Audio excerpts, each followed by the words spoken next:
Привет!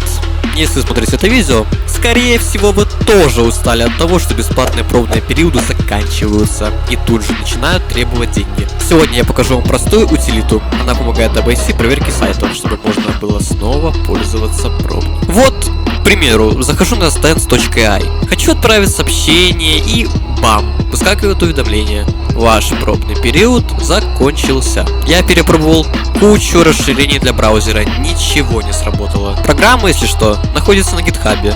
Там же лежит ее исходный код. Эта программа полностью безопасна, я вас просто уверяю. Итак, пользоваться ей очень просто. Вот давайте я вам покажу. Указываете путь к вашему браузеру. При желании меняете папку, куда будут сохраняться спуфнутые профили. Жмете рандомизировать все, применить и запустить браузер. Возвращаюсь на stance.ai и все, пробный период снова работает. Как будто вы зашли впервые. Видео короткое, без лишней воды. Если оно вам помогло, поставьте лайк и подпишитесь. Всем удачи!